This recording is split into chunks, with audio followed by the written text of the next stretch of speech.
सरना झंडा हमारा मान है, अभिमान है। यह हमारी आदिवासी संस्कृति और पहचान का प्रतीक है। लेकिन कुछ लोग जो धर्मांतरित हैं वे हमारे इस पवित्र झंडे को लगाने की बात कर रहे हैं। यह हमारी भावनाओं के साथ खिलवाड़ है। हमारी संस्कृति और अपमानित करने की उनकी मंशा को हम बर्दाश्त नहीं करेंगे। रख दूंगा।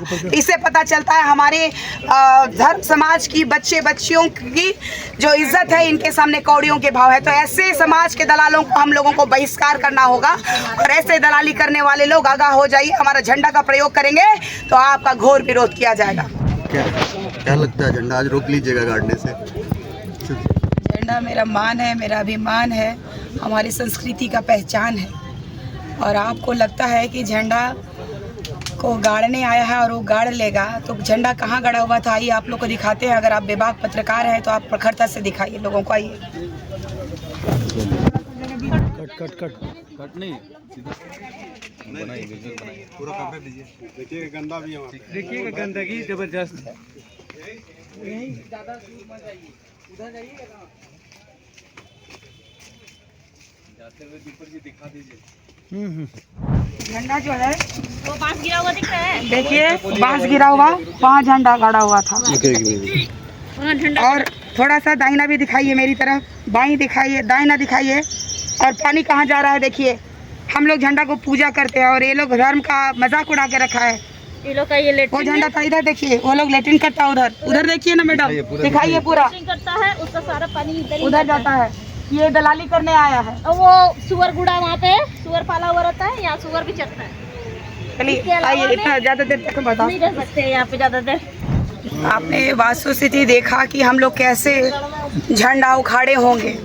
2 दिन तक खाना नहीं खाए थे।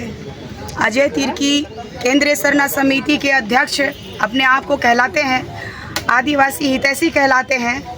तो जब केंद्रीय सरना समिति कहाँ था, जब सीरम टोली सरना स्थल को बचाने की बात हुई थी, उस टाइम में ये आदमी विरोध कर रहा था। हमारी माँ बहन बेटियों को इसने कहा था स्टेज से कि चीर दूंगा।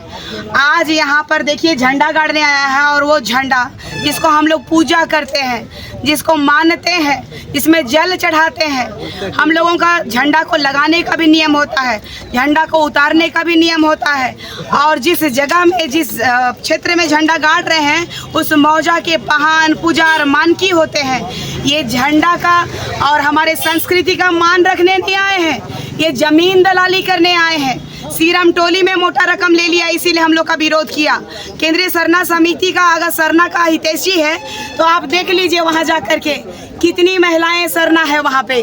किसने, हमारे समाज के लोग उसको सपोर्ट करने के लिए आए हैं, सब धर्मांतरित लोग हैं। जरा पूछिए उनसे कि धर्म का आड़ में और हमारा झंडा को दलालों का, बिचौलियों का एक झंडा बनाने की कोशिश ना करें। आज आए हैं ना झंडा गाड़ने के लिए। मैं भी देखती हूँ कि किस तरीके से हमारी संस्कृति, हमारी सभ्यता, हमारी मान, हमारे सम्मान, हमारे गर्व को ये मटेमेट करते हैं। क्या आप लोग बजरंगबली का झंडा को ऐसे स्थान में गड़ने देंगे? तो अगर इन लोगों का धर्म और समाज की बात कर रहे हैं और इन लोगों ने दिया एक बात कहा कि भगवान बिरसा मुंडा जी की धरती को बचाने आए हैं, तो आप मुझे बताइए कि इस तरफ एक भी भगवान बिरसा मुंडा जी के वंशज एक भी क्यों नहीं रहते हैं यहाँ? अगर उनको आवास चाहिए तो वो दर बदर हमारे सरकार से ये मांग क्यों कर रहे हैं कि एक आवास मिल जाना चाहिए? हमारे बिरसा मुंडा जी के धरती, अब बिरसा मुंडा जी के वंशज को यहाँ रहने का अधिकार था। अगर बिरसा मुंडा जी की धरती थी, जमीन है, और अगर उनका है रहता तो हम कभी दखल अंदाज नहीं करते। और ये क्या बोलते झंडा का मैटर है तो आप लोग आप देखिएगा, डे 1 से उठा लीजिए कि हम कहे थे झंडा उखाड़ने आए हैं क्योंकि ये गंदगी में झंडा लगाए हैं आप, तो हम झंडा का अपमान नहीं होने देंगे। तो लड़ाई मेरी झंडा की थी, मेरी आस्था की थी, मेरी परंपरा की थी और वही लगातार बने रहेगी। मैं भी देखती हूँ बिना पहान, बिना पुजार किस तरीके से ये जमीन का दलाल हमारे झंडा का दुरुपयोग करता है। आने वाला समय आप लोगों को बताएगा। खबर का मतलब बवाल न्यूज। हमारे चैनल को सब्सक्राइब जरूर करें।